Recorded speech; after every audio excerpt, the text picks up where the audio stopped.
Hello बच्चों, आप सभी का स्वागत है हमारे इस वीडियो सीरीज में। तो आज की क्लास में हम लोग बात करने वाले हैं क्लास 11th और 12th। इसके अलावा हम बोल सकते हैं कि और भी क्लास 9th के बच्चे हो या क्लास 10th के बच्चे हो, उनके लिए हम लोग बेसिक केमिस्ट्री का जो सीरीज हम लोग का चल रहा है उसमें हम आज एटॉमिक स्ट्रक्चर के पार्ट 2 पे बात करने वाले हैं। तो एटॉमिक स्ट्रक्चर क्या होता है हमने आपको बता दिया था। परमाणु के संरचना के बारे में बहुत सारे वैज्ञानिकों का अपना अपना सिद्धांत था कि परमाणु का संरचना इस तरीके से है, परमाणु का संरचना इस तरीके से है। उन सब चीजों से हटकर हम लोग परमाणु का संरचना जान रहे हैं बेसिक केमिस्ट्री के अंतर्गत। तो सबसे पहले आप लोग देखिए, परमाणु संरचना के बारे में हमने आपको पिछले क्लास में जो पढ़ाया था उसका पहले से ही पार्ट 1 जो है हम लोग का अपलोड है, और ये जो आपका है वो पार्ट 2 रहने वाला है। तो इस पे आपको फोकस करना है और ये कंप्लीट वीडियो ज्यादा लंबा नहीं होगा और आपके लिए काफी फायदेमंद होगा, जिसमें हम लोग बात करेंगे इलेक्ट्रॉनिक विन्यास पे, कक्षक क्या होता है, उपकक्षक क्या होता है, और कक्षकों में किस कक्षक में कितना इलेक्ट्रॉन भरता है। तो उम्मीद करते हैं कि जो भी बच्चे हैं लास्ट तक देखो और अपना जो केमिस्ट्री का जो कमी है उसे दूर करो। तो हम लोग चलिए स्टार्ट करते हैं। स्टार्ट यहां से करेंगे कि कल की क्लास में सबसे पहले हमने जिस टॉपिक को पढ़ा था उसको एक बार रिवाइज कर लेते हैं, ताकि जो बच्चे कल की क्लास में जुड़ नहीं पाए थे उनके लिए भी ये क्लास फायदेमंद हो जाएगा। तो चलिए, हमने कल की क्लास में आपको परमाणु के संरचना के बारे में बताया था और हमने बताया था कि परमाणु में एक नाभिक होता है, जो कि हमने यहाँ पे भाषा में लिख दिया है। परमाणु में नाभिक होता है जिसमें उसका संपूर्ण धन आवेश तथा द्रव्यमान, यानी कि हम कह सकते हैं कि प्रोटॉन और न्यूट्रॉन। प्रोटॉन पे पॉजिटिव चार्ज होता है, तो ये जो प्रोटॉन होता है वो परमाणु के नाभिक के अंतर्गत होता है। जो हरा वाला आपको दिखाई दे रहा है वो क्या है, प्रोटॉन है, और न्यूट्रॉन है, और जो आपको रेड वाला भाग यहाँ दिखाई दे रहा है वो प्रोटॉन है। और प्रोटॉन पे कौन सा आवेश होता है, तो आपको हमने कल के क्लास में बताया था कि प्रोटॉन पे पॉजिटिव चार्ज होता है और इसके साथ साथ परमाणु के नाभिक में न्यूट्रॉन भी उपस्थित होता है। ठीक है, इसके अलावा अब हुआ कि इलेक्ट्रॉन कहां होता है, तो कल की क्लास में हमने आपको बताया था कि इलेक्ट्रॉन नाभिक के चारों ओर वृत्तीय पथ पर चक्कर लगाता है, जिसे हम लोग कक्ष कहते हैं।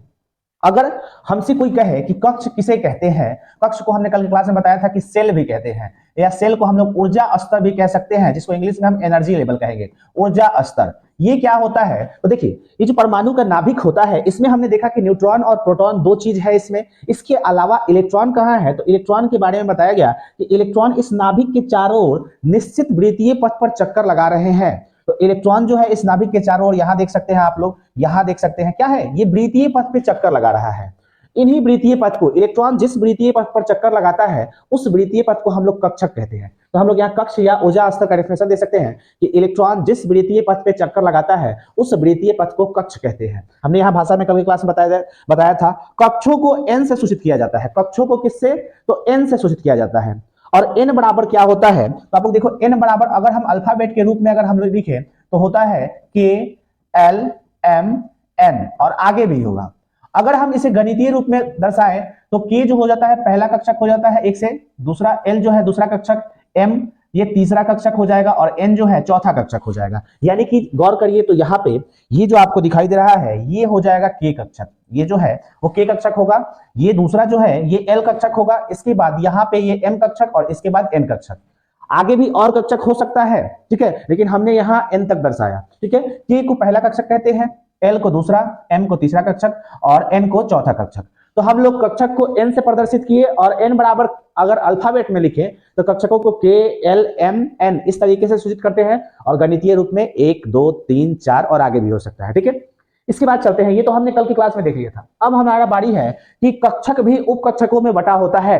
ये जो कक्षक होता है वो भी उपकक्षक में बटा होता है। तो अब बात आएगा कि उपकक्षक की कितने होते हैं, तो उपकक्षकों की संख्या जो होती है 4 होती है। कौन कौन सा, एस पी डी और एफ। यहां पे आप याद रखना कि एस में मैक्सिमम इलेक्ट्रॉन जो भरता है वो 2 भरता है। ठीक है, आगे हम आपको बताएंगे जब इसके बारे में डिटेल से बताएंगे। पी में इलेक्ट्रॉन 6 भरता है, डी में 10 और एफ में होता है 14। ठीक है, डी में 10 और एफ में 14।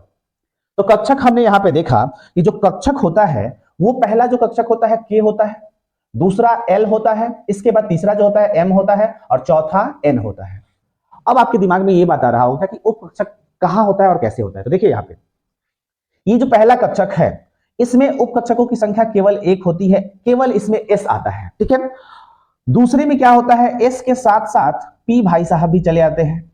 इसके बाद अगर हम बात करें तो एम में यानी कि तीसरे कक्षक में एस तो होता ही है, पी भी होता है, और पी के बाद देखिए डी भी इसमें आ जाता है, तो एस पी डी। ठीक है, उसके बाद चौथे कक्षक की बात करें तो उसमें भी क्या होता है, एस पी डी और एफ, यानी कि चौथे कक्षक में उप कक्षकों की संख्या 4 हो जाती है। इसी तरीके से आगे हम लोग देखें तो आगे और भी अगर कक्षक होगा तो उसमें उप कक्षकों की संख्या कितनी होती है, तो 4 ही होती है, एस पी डी एफ। ठीक है, तो अगर आपसे कोई पूछता है कि पहले कक्षक में उप कक्षकों की संख्या कितनी होती है, तो एक होता है, केवल एस होता है, और इसे हम कहते हैं 1s। ठीक है, क्या कहेंगे, 1s, क्योंकि ये पहला कक्षक का है। उसके बाद दूसरे कक्षक में अगर आपसे पूछा जाए कि उप कक्षकों की संख्या कितनी होती है, तो इसमें क्या होता है, दूसरे कक्षक में उप कक्षकों की संख्या 2 होती है, एस और पी दोनों आता है, तो इसको 2s और 2p से सूचित किया जाता है। इसके बाद अगर बात आ जाए तीसरे कक्षक की, तो तीसरे कक्षक में उप कक्षकों की संख्या जो होती है वो 3 होती है, एस पी डी तीनों, यानी कि इसको हम कहेंगे 3s 3p 3d। इसी तरीके से अगला जो कक्षक है, यानी कि चौथा जो कक्षक है, इसमें आप लोग देखोगे तो यहाँ पे 4s 4p 4d और 4f। ठीक है, इसी तरीके से नेक्स्ट जो है हम लोग का अगला जो है वो क्या है, तो आप लोग देख रहे हो spdf, तो इसको हम पांचवें कक्षक का है तो 5s 5p 5d और 5f हो जाएगा। ठीक है, तो इस तरीके से ये जो कक्षक होता है, जो कक्षक होता है वो उप कक्षकों में बटा होता है, और उप कक्षकों की संख्या याद रखिएगा कितना होता है, तो 4 होता है, एस पी डी और एफ। आइए हम अपने मुद्दे पे आते हैं, इलेक्ट्रॉनिक विन्यास। तो इलेक्ट्रॉनिक विन्यास यानी क्या होता है, तो इलेक्ट्रॉनिक विन्यास यानी हम कह सकते हैं इलेक्ट्रॉनों का कक्षों में भरना। ठीक है, अब देखिए यहाँ पे इलेक्ट्रॉनिक विन्यास यानी होता है इलेक्ट्रॉन का कक्षों में भरना। ठीक है, तो आप क्या करोगे, इस तरीके से हेडिंग डाल लोगे इलेक्ट्रॉनिक विन्यास, और हम लोग इलेक्ट्रॉनिक विन्यास में आगे और भी पढ़ेंगे, लेकिन पहला नंबर 1 आप लोग डाल लेना, इलेक्ट्रॉन का कक्षों में भरना। ठीक है, इलेक्ट्रॉन कहां भरेगा, कक्षों में भरता है। अगर आपसे बोला जाए कि आप कहां रहते हो, तो आप इंडिया में रहते हो। इंडिया में कहां, तो अगर आपसे बोला जाए तो आप अपने स्टेट का नाम बताओगे। ठीक है, उसी तरीके से जो पहला हम लोग भरेंगे, इलेक्ट्रॉन को कक्षों में भरते हैं। आगे हम जानेंगे कि कक्ष में जो इलेक्ट्रॉन भरे होते हैं, कक्षों के उप कक्ष में भरे होते हैं, यानी कि आप इंडिया भारत के बिहार राज्य में रहते हो, उत्तर प्रदेश राज्य में रहते हो। ठीक है, तो इस तरीके से ये जो इलेक्ट्रॉन होता है, इलेक्ट्रॉनिक विन्यास का मतलब हम लोग कह सकते हैं कि इलेक्ट्रॉनों का कक्षकों में सजावट या भरना। दूसरा हम लोग कह सकते हैं कि इलेक्ट्रॉन का उप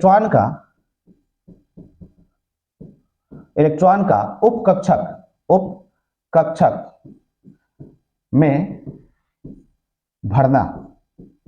ठीक है, इलेक्ट्रॉन का उप कक्ष में भरना, या तो हम कह सकते हैं इलेक्ट्रॉनिक विन्यास यानी इलेक्ट्रॉन का कक्षों में भरना, और कक्षों के उप कक्ष में भरता है तो ये भी कह सकते हैं हम कि इलेक्ट्रॉन का उप कक्ष में यानी कि सब सेल में भरना। ठीक है, यहां पे आप नोट कर लेना, यहां जो उप कक्ष होता है इसको हम बोलते हैं सब सेल। क्या कहते हैं, सब सेल।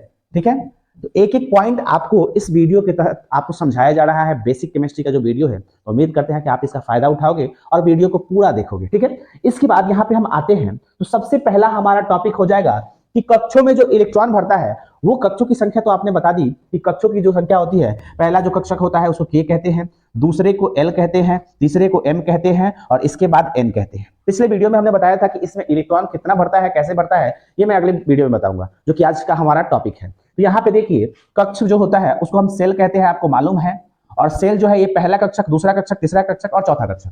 इसमें जो इलेक्ट्रॉन भरने का सूत्र होता है वो बोर ब्यूरी सूत्र के अंतर्गत हम लोग एक फार्मूला लिखते हैं जिसको बोलते हैं 2n²। ठीक है, 2n² जो सूत्र होता है 2n², इसमें अगर आपसे बोला जाए कि यहाँ पे n क्या हो जाएगा, तो n बराबर हो जाएगा कक्षों की संख्या। कक्षों की संख्या, क्या, कक्षों की संख्या, ध्यान देना। ठीक है, कक्षों की संख्या हो गया।